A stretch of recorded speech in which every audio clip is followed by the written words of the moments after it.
Hello everyone, welcome to Biologics. This is lecture 6 of sexual reproduction in flowering plant.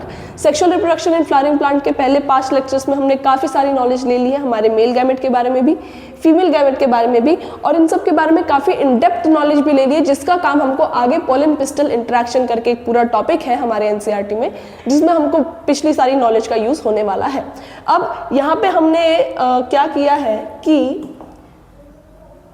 हमने NCERT का इस पूरे paragraph का pollen pistol interaction से लेकर आखिरी वाला जो इमैस्कुलेशन एंड बैगिंग है, यहाँ तक हमने पूरा का पूरा नोट बना लिया है। तो सबसे पहले हम लोग नोट पढ़ेंगे, उसके बाद हम लोग आएंगे एनसीईआरटी रीडिंग पे, जिसके बाद आपको समझ में आएगा कि हमने सारी चीज़ें कवर कर ली है और कुछ भी हमारा छूटा हुआ नहीं है। तो बढ़ते हैं हम पोलन पिस्टल इंटरेक्शन के पास। अब देखिए, पिस्टल जो है ये फीमेल पार्ट है, ठीक है, और पोलन जो है ये मेल पार्ट है, ठीक है। तो फ्लावर के मेल और फीमेल पार्ट यानी पोलन और पिस्टल के बीच का इंटरेक्शन कैसा हो रहा है, स्टार्टिंग कहाँ से हो रही है, एंड में फर्टिलाइजेशन कब हो रहा है, कैसे हो रहा है, इन सब चीज़ों के बारे में जब हम किसी टॉपिक के अंदर पढ़ते हैं तो उसका नाम क्या है, पोलन पिस्टल इंटरेक्शन। अब देखिए, सबसे पहले पोलन पिस्टल इंटरेक्शन में हमारे पिस्टल के पास एक एबिलिटी होती है। किस चीज़ की एबिलिटी? देखिए, स्टिग्मा जो है, स्टिग्मा एक बेसिकली एक प्लेटफॉर्म जैसा काम करता है, ठीक है। स्टिग्मा एक प्लेटफॉर्म जैसा काम करता है। अब एक प्लेटफॉर्म ऐसा है जिसपे किसी भी तरह का पॉलन आ सकता है, ठीक है। हो सकता है कि सेम फ्लावर का पॉलन आ जाए, हो सकता है कि सेम प्लांट का पॉलन आ जाए, हो सकता है कि दूसरे प्लांट का पॉलन आ जाए, जो कि बेस्ट है ना। तो यहाँ पे आप किसी भी तरह के पॉलन का एंट्री किसी भी तरह का पॉलन जो है वो आपके स्टिग्मा पे एंटर कर सकता है, लेकिन आपके पिस्टल के पास एबिलिटी होती है कि मुझे किसको एक्सेप्ट करना है और किसको रिजेक्ट करना है, ठीक है। तो पिस्टल जो है वो आपका डिस्टिंग्विश कर सकता है किसके बीच, कंपैटिबल और नॉन कंपैटिबल पोलन के बीच, ठीक है। कंपैटिबल पोलन किसको बोलेगा? वो जो सेम स्पीशीज का हो, ठीक है, जो सेम स्पीशीज का हो लेकिन डिफरेंट प्लांट का हो, ठीक है, डिफरेंट प्लांट का हो और सेम स्पीशीज का हो। और इनकम्पैटिबल किसको बोलेगा? अदर स्पीशीज का हो या फिर सेल्फ इनकम्पैटिबल हो, ठीक है। यानी अगर सेम फ्लावर का आ जाता है या फिर सेम प्लांट का आ जाता है तो उसको भी वो रिकॉग्नाइज कर देता है, उसको बोलता है कि भाई आप तो मेरे लिए कंपैटिबल नहीं हो। जैसे हमने देखा था हमारे एप्पल में सेल्फ इनकम्पैटिबिलिटी करके उसने एक आउटब्रीडिंग डिवाइस को अडेप्ट कर लिया था, जिसकी वजह से वो अपने पॉलन को अपने ऊपर जर्मिनेट नहीं करने दे रहा था। तो सेल्फ इनकम्पैटिबल पॉलन या फिर अदर स्पीशीज के पॉलन को हमारा पिस्टल क्या कर देता है, इनकम्पैटिबल पॉलन करके रिजेक्ट कर देता है। इतनी बात समझ में आई? ठीक है। एक कंटिन्यूअस इंटरेक्शन चल रहा होता है जो कि केमिकल कंपोनेंट से मीडिएटेड रहता है, किसके बीच, पोलन और पिस्टल के बीच एक कंटिन्यूअस इंटरेक्शन उन लोगों के बीच चल रहा होता है। क्या इंटरेक्शन हम लोग पढ़ते हैं? सबसे पहले केस वन में क्या आ गया कि एक्सेप्टेंस ऑफ राइट पोलन। हो सकता है कि जो स्टिग्मा है उसमें पहली बार में ही क्या आ गया हो, राइट पोलन आके आपका बैठ गया हो, यानी एक कंपैटिबल पोलन आपका क्या आके बैठ गया हो आपके एक पर्टिकुलर स्टिग्मा पे। हो सकता है कि मैं एक स्टिग्मा हूँ, ठीक है, और मेरा लक इतना बढ़िया था कि मेरे पहले ही बार में जो पहला ही पोलन आया वो ऐसा आ गया जो कि मेरे लिए कंपैटिबल था, यानी सेम स्पीशीज का था लेकिन डिफरेंट प्लांट का था, तो मैंने उसको क्या कर लिया, एक्सेप्ट कर लिया। जब मैंने उसको एक्सेप्ट किया तो मेरा जो पिस्टल है ये प्रमोट करेगा किसको, पोस्ट पॉलिनेशन इवेंट को, और ये पोस्ट पॉलिनेशन इवेंट किसको लीड कर देंगे, फर्टिलाइजेशन को। इतनी बात समझ में आ रही है? स्टिग्मा के ऊपर एक कंपैटिबल पॉलन आके गिरा जो कि सेम स्पीशीज का था लेकिन डिफरेंट प्लांट का था, उसने उस पर्टिकुलर पॉलन को क्या कर लिया, एक्सेप्ट कर लिया। इसके बाद उस पिस्टल ने क्या किया, पोस्ट पॉलिनेशन इवेंट्स चालू किए, जिसने आखिर में क्या रिजल्ट किया, एक फर्टिलाइजेशन में। इतनी बात समझ में आई? ठीक है। केस 2 क्या हो सकता है कि आपका रॉन्ग पोलन आ जाए आपके स्टिग्मा पे, तो आपका पिस्टल उसको क्या कर दे, रिजेक्ट कर दे, यानी रिजेक्शन ऑफ रॉन्ग पोलन, ठीक है। क्या हुआ कि पिस्टल ने क्या किया, प्रिवेंट किया किसको, पोलन के जर्मिनेशन को स्टिग्मा पे, या फिर inhibition of pollen tube growth in the style.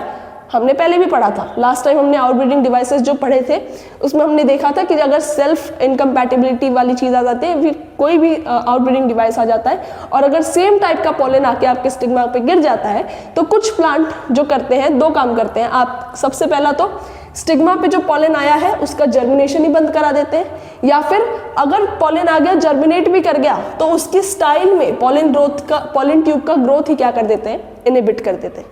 आ रही बात समझ में? अगर केस 1 क्या कहता है, अगर राइट टाइप ऑफ पोलन आए तो उसको एक्सेप्ट करो, पोस्ट पॉलिनेशन इवेंट चालू करो और रिजल्ट कर दो किसमें, फर्टिलाइजेशन में, जिसके बाद आपको क्या मिलेगा, एक फ्रूट। लेकिन अगर रॉन्ग टाइप ऑफ पॉलन आ गया तो उसको क्या करो, आप रिजेक्ट करो। रिजेक्ट करने के लिए आप दो स्ट्रैटेजी अपना सकते हो। सबसे पहले तो जो पॉलन आया है उसका पहले बार में जर्मिनेशन ही रोक दो स्टिग्मा पे, या फिर दूसरा काम ये करो कि जो पॉलन ट्यूब का ग्रोथ होता है ना स्टाइल में, उसको ही बंद करा दो। इतनी बात समझ में आई? पक्का। नेक्स्ट, ठीक है, सेकेंड चीज क्या बोली जा रही है यहाँ पे कि मान लेते हैं कि हमारा राइट टाइप ऑफ पॉलन क्या एंटर कर चुका है हमारे किस पे, स्टिग्मा पे हमारा राइट टाइप ऑफ पॉलन झड़ चुका है। तो हम क्या करेंगे, पॉलन जर्मिनेशन कराना स्टार्ट करेंगे और पॉलन ट्यूब का ग्रोथ कराना स्टार्ट करेंगे। कैसे? सबसे पहले यहाँ पे formation of pollen tube after germination of pollen in stigma in the style through one of the germ pore. मैंने आपको जब पॉलन ग्रेन का डायग्राम बनवाया था तो मैंने बोला था कि ये पॉलन ग्रेन के आजू बाजू एक पहली लेयर होती है इंटाइन की, फिर दूसरी लेयर होती है आपके एक्साइन की।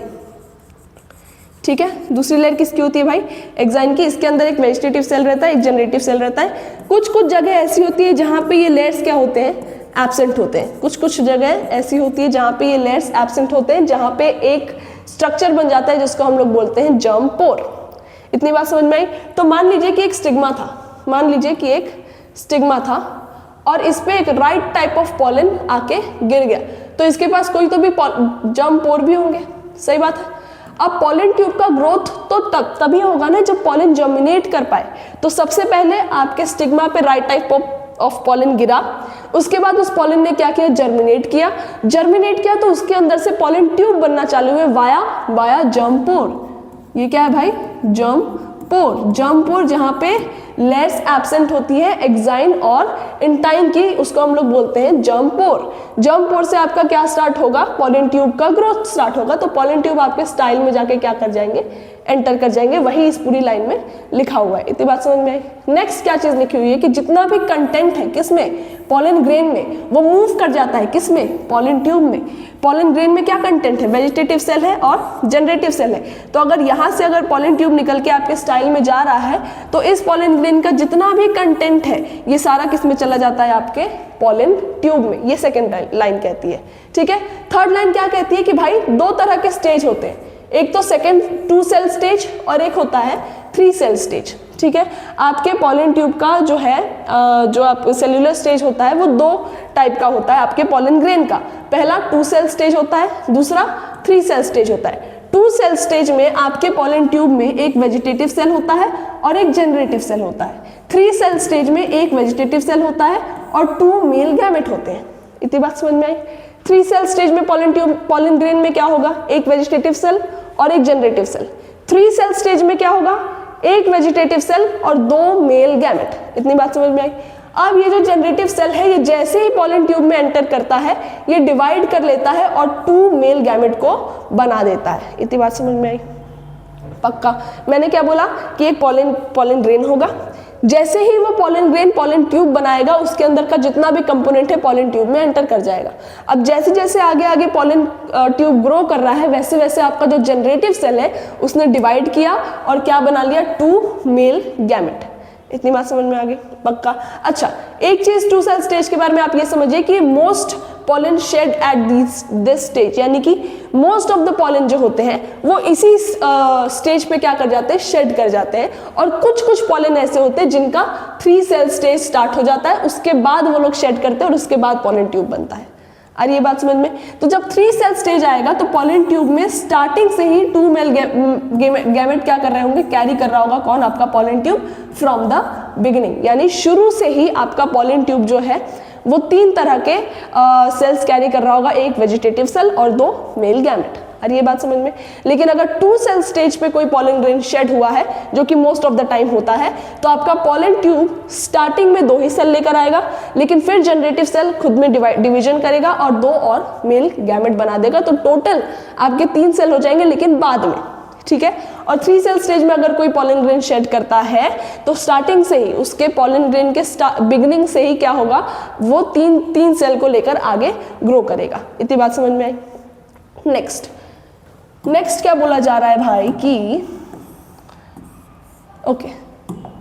नेक्स्ट बोला जा रहा है कि pollen tube enters the stigma style ovule. अब बना लेते हैं, ये आपका स्टिग्मा, ये आपका स्टाइल, ये आपकी ओवरी। तो बोल रहा है कि एक पॉलन आएगा, ठीक है, पॉलन का मान लीजिए कि ये जंप पोर है, तो जंप पोर से इसने क्या बना लिया, पॉलन ट्यूब बना लिया।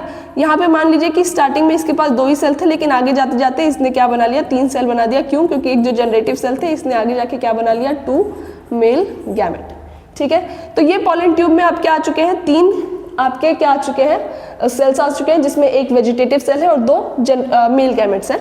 तो ये सबसे पहले स्टिग्मा में एंटर करेगा, तो पहले हमने स्टिग्मा ले लिया। स्टिग्मा के बाद ये लंबा सा नेक लाइक स्ट्रक्चर आता है, इसको हम लोग बोलते हैं स्टाइल। तो आपका जो पॉलन ट्यूब है ये बाद में स्टाइल में एंटर करेगा। आखिरी में ये ओवरी के अंदर आपका प्रेजेंट होता है ओव्यूल, तो ये किस में एंटर कर जाएगा, ओव्यूल में। ठीक है, थ्रू माइक्रोपाइल एंड। हमने क्या बोला था कि अगर मैं माइक्रोपाइल को नीचे बनाऊं तो हम बोलेंगे कि मैंने कैसा बनाया था, ऐसा कुछ बनाया था कि ऊपर साइड मैंने लग दिया था चलाजा। लेकिन जनरली ऐसा होता है क्या, नहीं, उल्टा बनाना चाहिए हमको, यानी ये बेस पार्ट होना चाहिए और जो माइक्रोपाइल है ये अपर पार्ट होना चाहिए। इतनी बात समझ में आई? अपर पार्ट क्या होना चाहिए, माइक्रोपाइल। बेजल पार्ट क्या होना चाहिए, चलाजा। तो जो माइक्रोपाइलर एंड है, यानी कि जो अपर साइड का एंड है, यहाँ से नहीं, यहीं से एंटर कर जाएगा। अगर मैं अपर साइड का एंड यहाँ पे बनाऊँ तो यहाँ पे एक सिनर्जिड प्रेजेंट होगा, एक एक्सेल प्रेजेंट होगा और एक और सिनर्जिड प्रेजेंट होगा।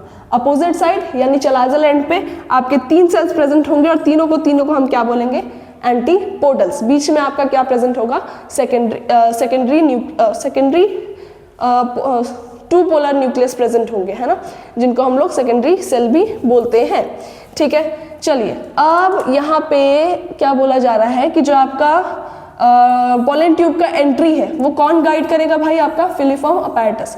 हमने जब एक एनाट्रोपस ओव्यूल का डायग्राम बनाया था तो हमने सिनर्जिड्स के पास एक सेलुलर स्ट्रक्चर बनाया था, सेलुलर थिकनिंग बनाई थी, जिसको हम लोग क्या बोल रहे थे, फिलीफॉर्म अपैरेटस। और हमने तब जाना था कि अगर आपका पॉलन ट्यूब आ रहा है तो उसको डायरेक्शन देने वाला कोई तो भी इंसान चाहिए। तो वहाँ पे आपका पॉलन ट्यूब वो आदमी है जो आपके फिलीफॉर्म अपैरेटस वो आदमी है जो आपके पॉलन ट्यूब को बताएगा कि भाई आप स्टिग्मा आओ, स्टिग्मा से आप स्टाइल से नीचे आओ और फिर उसके बाद आपको ऊपर साइड में माइक्रोपाइलर एंड मिलेगा, वहां से आप एंटर कर जाओ किसमें, आपके ओव्यूल में। आ रही है बात समझ में?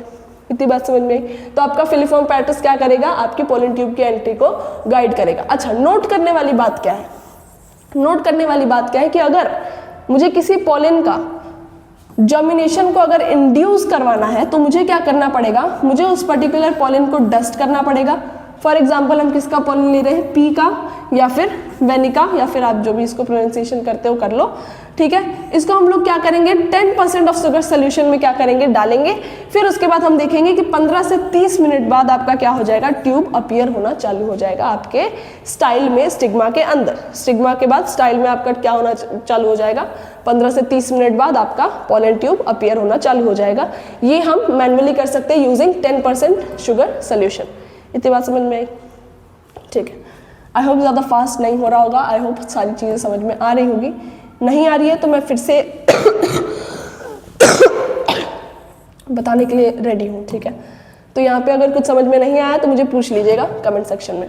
चलिए, पॉलन पिस्टल इंटरेक्शन हम देख रहे थे। हम बोल रहे थे कि पॉलिनेशन जो है ये गारंटी नहीं देता है कि आपका राइट टाइप ऑफ पॉलन ही क्या करेगा, ट्रांसफर होगा आपके किस पे, स्टिग्मा पे। ठीक है, ऑफन क्या होता है कि pollen of wrong type either from other species और from same plant enters the stigma, lands on the stigma. यानी कि पॉलिनेशन ये नहीं बोलता भाई कि मैं हमेशा आपको राइट टाइप ऑफ पॉलन ही ला कर दूंगा।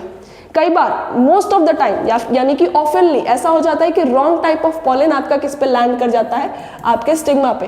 रॉन्ग टाइप से मेरा क्या मतलब है, रॉन्ग टाइप से मेरा ये मतलब है कि वो जो पॉलन आया वो हो सकता है अदर स्पीशीज का हो या फिर हो सकता है कि वो सेम प्लांट का हो, तो इसको हम लोग रॉन्ग टाइप बोलते हैं। ठीक है, फिर उसके बाद हम देखेंगे कि the pistil has the ability to recognise the pollen. ये हमने पहले ही लाइन में देख लिया कि जो पिस्टल है उसके पास एक एबिलिटी होती है कि वो क्या कर सकता है, अपने पॉलन को और कौन सा रॉन्ग टाइप है कौन सा राइट टाइप है, यानी कंपैटिबल और इनकम्पैटिबल पॉलन को रिकॉग्नाइज कर सकता है। ठीक है, whether it is of right type जिसको हम लोग कंपैटिबल बोल रहे थे और रॉन्ग टाइप जिसको हम लोग इनकम्पैटिबल बोल रहे थे। ठीक है, next, if it is of the right type, pistil accepts the pollen and promotes post pollination events that leads to fertilization, ठीक है, फर्टिलाइजेशन अगर हो गया, कब होगा? जब राइट टाइप ऑफ पॉलन आपका स्टिग्मा पे लैंड करेगा, तो आपके पिस्टल को पता चलेगा कि हाँ भाई यही पॉलन की तो मुझे डिजायर था, और मैं क्या करता हूँ, आगे पोस्ट पॉलिनेशन इवेंट चालू करता हूँ और फर्टिलाइजेशन को इंड्यूस करवाता हूँ। फिर अगर पॉलन के पास रॉन्ग टाइप ऑफ, अगर स्टिग्मा के पास रॉन्ग टाइप ऑफ पॉलन आया, तब वो क्या करेगा?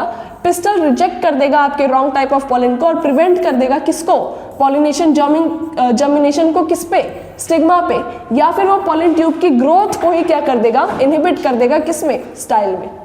इतनी बात समझ में आई? दो वेज है जिसकी वजह से आपका जो पिस्टल है वो इनहिबिट कर सकता है रॉन्ग टाइप ऑफ पॉलन की जर्मिनेशन को। सबसे पहला कि जैसे ही स्टिग्मा पे लैंड किया वैसे उसने बोल दिया कि भाई हम तुम्हारा जर्मिनेशन ही नहीं होने देंगे। या तो दूसरा प्रोसेस वो कर सकता है कि अगर जर्मिनेशन हो भी गया तो हम आपके ट्यूब को एंटर नहीं करने देंगे। किसमें? स्टाइल में। ये दो चीज़ें हैं जिससे आपका जो फर्टिलाइजेशन है वो रुक सकता है वाया रॉन्ग पॉलन। अगर रॉन्ग पॉलन आ गया है तो उससे अगर आपको फर्टिलाइजेशन नहीं कराना है पिस्टल को, तो वो ये दो चीज़ें कर सकता है। ठीक है, next, the ability of pistil to recognise the pollen followed by acceptance or rejection is the result of continuous dialogue between pollen grain and pistil, जिसकी हमने बात की थी सेकंड पॉइंट में। चलिए, this dialogue is mediated by chemical component, हमने वैसे ही लिख लिया है कि ये जो डायलॉग है ये केमिकल कंपोनेंट से मीडिएटेड है। ठीक है, pollen interacting with those of the components of pollen interacting with those of the pistil, यानी कि pollen जो है, अगर मान लीजिए कि रॉन्ग टाइप का पॉलन आपके स्टिग्मा पे आया है तो स्टिग्मा ऐसे कुछ केमिकल्स रिलीज करता है ये पहचानने के लिए कि राइट टाइप का है या रॉन्ग टाइप का है। ठीक है, तो ये जो केमिकल इंटरेक्शन चल रहा है इन पॉलन और पिस्टल के बीच, इसको ही हम लोग क्या बोलते हैं? डायलॉग बोलते हैं। आ रही है बात समझ में? इतनी बात समझ में आई? चलिए नेक्स्ट, फिर ये बोल रहा है कि क्या है, it is only in the recent year that botanists have been able to identify some of the pollen and pistil components and the interaction leading to the recognition followed by the acceptance or rejection। यानी कि अभी कुछ समय में हमारे कुछ जो ऐसे बॉटनिस्ट हैं उनको पता चला है कि भाई कौन कौन से ऐसे केमिकल्स हैं, कुछ ही केमिकल्स के नाम उनको पता है जिनसे आपका जो पिस्टल है वो एक्सेप्ट या फिर रिजेक्ट करता है किसी भी पॉलन को। यही इस लाइन में लिखा गया है। As mentioned earlier, following compatible pollens, pollination and pollen grain germination on the stigma produce a pollen tube through one of the jumper, यानी कि अगर मान लीजिए सेम टाइप अगर एक कंपैटिबल पॉलन आया है तो उसका अगर जर्मिनेशन कराना है तो पॉलन ट्यूब को ग्रो कराना पड़ेगा। पॉलन ट्यूब ग्रो किससे करेगा? एनी ऑफ द फॉलोइंग जम्पोर, यानी कि एक ही जम्पोर नहीं होता आपके पॉलन में, काफ़ी सारे होते हैं, तो उन काफ़ी सारे जम्पोर में से कोई तो भी एक जम्पोर होगा जहाँ से आपका पॉलन ट्यूब का ग्रोथ चालू हो जाएगा। ये इस लाइन में लिखा है। चलिए नेक्स्ट लाइन क्या कहती है? The content of pollen grain move into the pollen tube, यानी कि जो आपका पॉलन ग्रेन का जो कंटेंट है वो सारा पॉलन ट्यूब जैसे ही ग्रो करना चालू करता है उसमें मूव कर जाता है, यानी कि वेजिटेटिव सेल और जनरेटिव सेल। ठीक है, pollen tube grows through the tissues of stigma and reaches the style and reaches the ovary, यानी कि आपका पॉलन ट्यूब जो है वो सबसे पहले आपके स्टिग्मा और स्टाइल में एंटर करेगा, उसके बाद वो एंटर कर जाएगा ओवरी में। You would have recalled that in some plants pollen grain are shed at 2 cell stage। ठीक है, in such plant the generative cells divides to form the 2 male gamete during the growth of pollen tube, यानी कि हमको पता है कि 2 आपके male gamete चाहिए होंगे, एक आपके एग से फर्टिलाइजेशन करने के लिए, एक आपका चाहिए होगा आपके जो टू पोलर न्यूक्लियस है उनसे फर्टिलाइजेशन करवाने के लिए। तो हमको अगर 2 मेल गैमेट चाहिए तो 2 सेल स्टेज में तो हमको 2 मेल गैमेट मिलते नहीं।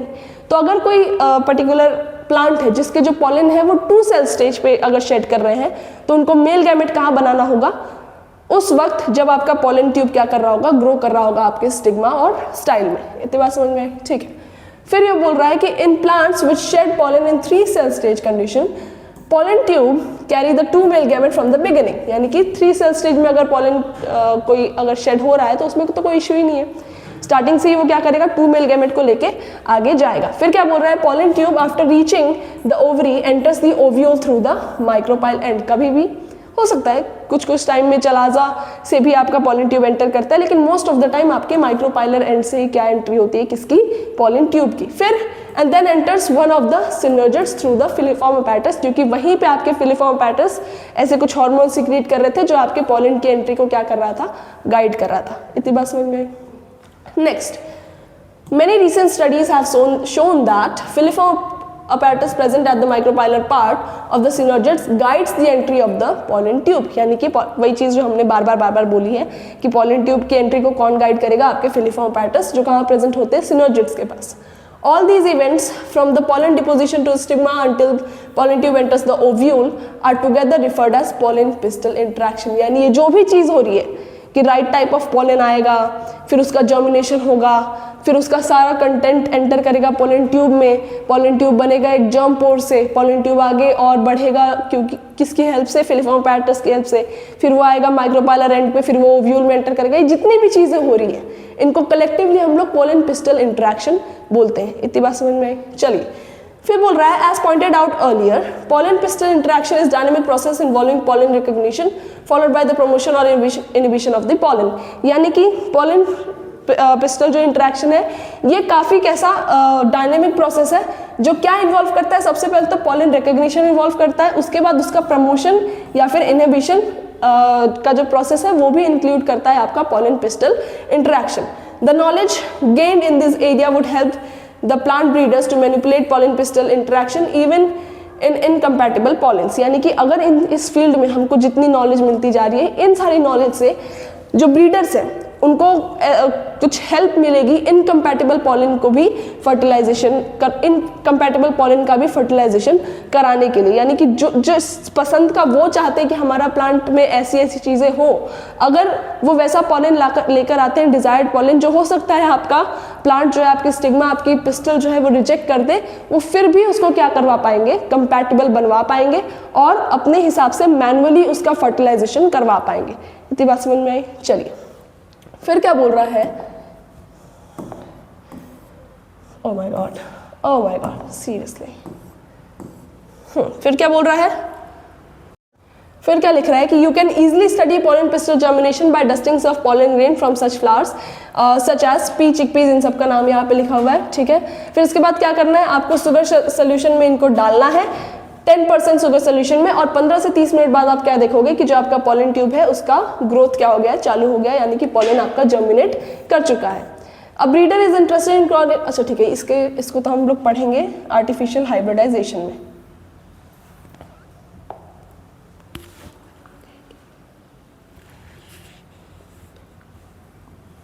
ठीक है, आइए दोस्तों हम लोग पढ़ते हैं आर्टिफिशियल हाइब्रिडाइजेशन। चलिए, आर्टिफिशियल यानी कि ऐसी चीज जो नेचर नहीं करवा रहा है, जो कि हम लोग करवा रहे हैं, जो कोई मैन करवा रहा है, यानी मैन मेड चीजें, ठीक है। हाइब्रिडाइजेशन अगर नेचुरली नहीं हो रहा है तो उसको हम लोग आर्टिफिशियल हाइब्रिडाइजेशन बोलते हैं। चलिए, ये क्या है, ये एक मेजर अप्रोच है क्या करने में, क्रॉप्स का इम्प्रूवमेंट इंश्योर करने में, ठीक है।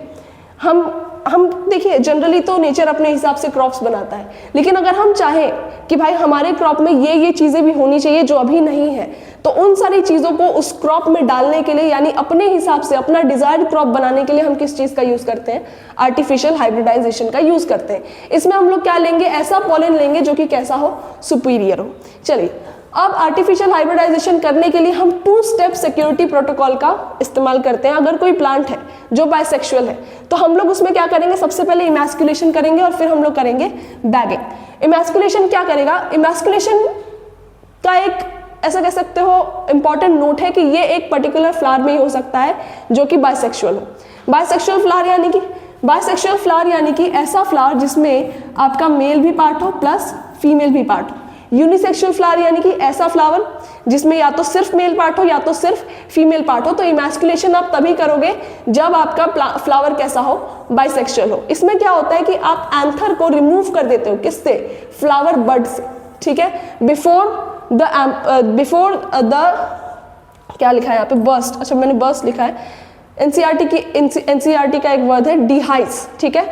तो अगर आपका जो एंथर है वो फटने से पहले और उसमें से पॉलन रिलीज होने से पहले आपको बाइसेक्सुअल फ्लावर में से आपका एंथर क्या करना पड़ेगा, मैनुअली निकालना होगा with the help of forceps. Forceps क्या है, वो ऐसे छोटे छोटे चिमटे लाइक होते हैं, ऐसे सीजर लाइक चीज़ें भी हो सकती है, चिमटा बेसिकली होता है जिससे आप एंथर को पकड़ के निकालते हो before they burst and release the pollen.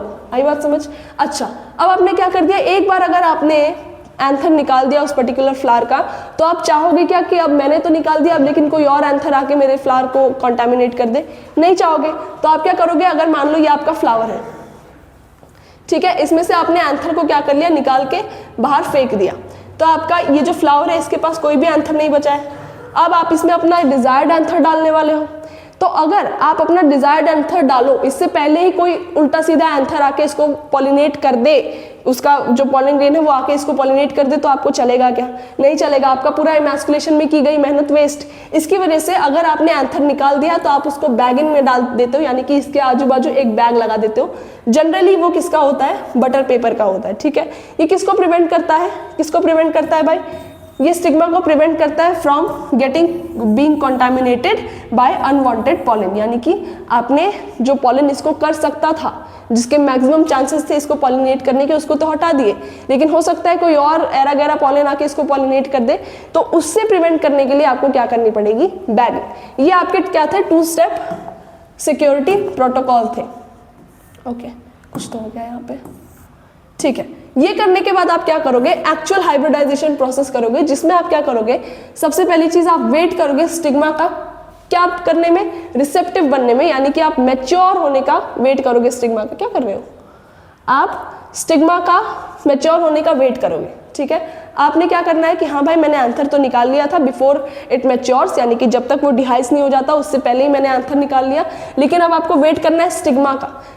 किस चीज का वेट करना है? कि स्टिग्मा भाई आप मैच्योर हो जाओ, ताकि अगर मैं आपके ऊपर कोई पॉलन डालूं तो आप आराम से उसको जर्मिनेट और पॉलन ग्रोथ में क्या कर पाओ? उसको हेल्प कर पाओ। इतनी बात समझ में आई? ठीक है। नेक्स्ट चीज आप क्या करोगे? कलेक्ट करोगे एक मैच्योर पॉलन को from desired male plant and dust it on the stigma. आपने इतनी मेहनत, आपने इमैस्कुलेशन बैगिंग क्यों की? क्योंकि ठीक है, आपने इमैस्कुलेशन और बैगिंग क्यों किया? क्योंकि आपको चाहिए था कि आपका जो डिजायर्ड पॉलन ग्रेन है, डिजायर्ड मेल गैमेट है, वही आपके स्टिग्मा को क्या करे? पॉलिनेट करे। तो अब आप अपने डिजायर्ड पॉलन को लेकर आओगे कि भाई चलो आपका क्या कराना है? मुझे पॉलिनेशन कराना है। तो आप ये जो आपने अगर कोई फ्लावर बनाया होगा, फ्लावर पे आपने स्टिग्मा बनाया होगा, अगर वो स्टिग्मा मैच्योर हो जाता है तो आप अपना डिजायर्ड पॉलन लेकर आओ और उस पर क्या कर दो? डस्ट कर दो। थर्ड चीज आप क्या करोगे? रीबैगिंग कर दोगे आपके फ्लावर की, टू अलाउ फ्रूट टू क्या डेवलप, है ना। देखिए क्या होता है कि जनरली मान लीजिए कि मैंने एक फ्लावर बनाया, ठीक है, उसका स्टिग्मा क्या हो चुका है? मैच्योर हो चुका है, यानी रिसेप्टिव बन चुका है। मैंने अपना डिजायर्ड पॉलन लाया, उस पर डस्ट कर दिया, लेकिन मेरे फ्लावर को वाला पॉलन पसंद नहीं आया। अब मान लीजिए मैंने रीबैगिंग नहीं की उसकी, ठीक है, रिबैग नहीं किया उसको, और मैंने उसको खुला छोड़ दिया। अब उसके मनपसंद का कोई पॉलन कहीं से उड़ के आ गया, तो वो मेरे पॉलन को तो रिजेक्ट कर देगा। तो इस चीज से बचने के लिए मेरे को क्या करना पड़ेगा? वहां पे रीबैगिंग वाली प्रोसेस जो है उसको भी करनी पड़ेगी। आई होप आपको इतनी चीज समझ में आई होगी। एक बार एनसीईआरटी रीड कर लेते हैं, ठीक है।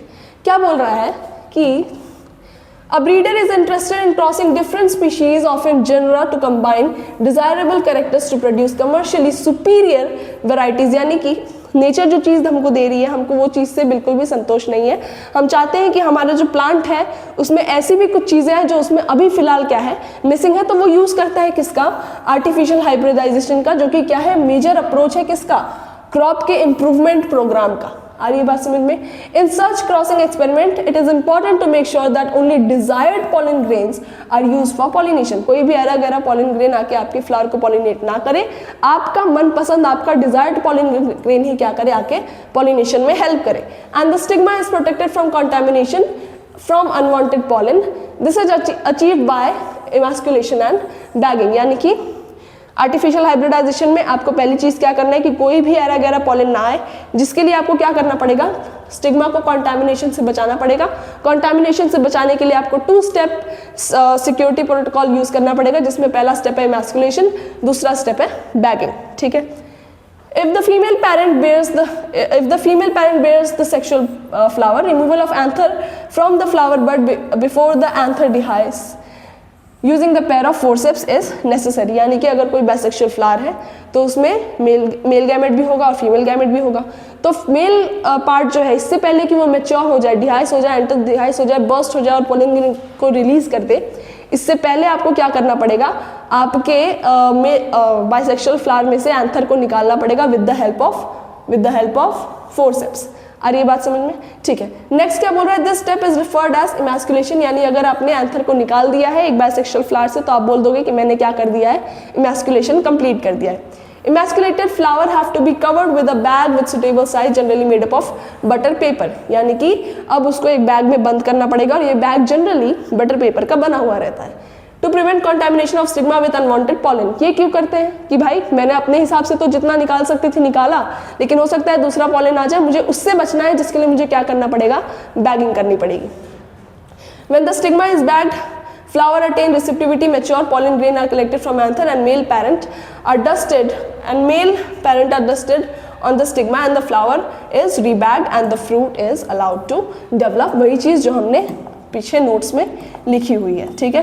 फिर उसके बाद ये चीज़ क्या लिखा हुआ है कि if the female parent produce unisexual flower there is no need for emasculation, the female flower bud has bagged before the flower open, when the stigma become receptive pollination is carried out using the desired pollen and the flower is rebagged, यानी कि अगर कोई flower है जो कि जिसमें female part है और वो कैसा है, यूनिसेक्सुअल प्लांट है, यानी उसका जो फ्लावर है उसमें सिर्फ फीमेल पार्ट है, मेल पार्ट नहीं है, तो उसमें इमैस्कुलेशन करने की कोई ज़रूरत नहीं है, लेकिन बैगिंग करने की ज़रूरत है, क्योंकि भले ही आप उसका खुद का एंथर नहीं है लेकिन दूसरा एंथर तो इन्वायरमेंट में है ना, दूसरा एंथर का पॉलन भी इन्वायरमेंट में है, तो वो तो आके पॉलिनेशन कर सकता है, इसलिए उसको बाकी सारी प्रोसेस की ज़रूरत है, बस इमैस्कुलेशन जो कि पहला प्रोसेस है उसकी ज़रूरत नहीं है।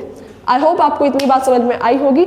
आज का जो टॉपिक है वो थोड़ा सा मुझे ऐसा लगता है कि फास्ट हुआ होगा कुछ लोगों के लिए, अगर हुआ है और आपको कुछ चीज़ें समझ में नहीं आई है तो आप मुझे फिर से कमेंट सेक्शन में बताइएगा, मैं आपके लिए एक सेपरेट वीडियो बना दूंगी। आज के लिए हम इतना ही पढ़ने वाले हैं, ठीक है, और नेक्स्ट वीडियो आएगी बहुत जल्दी।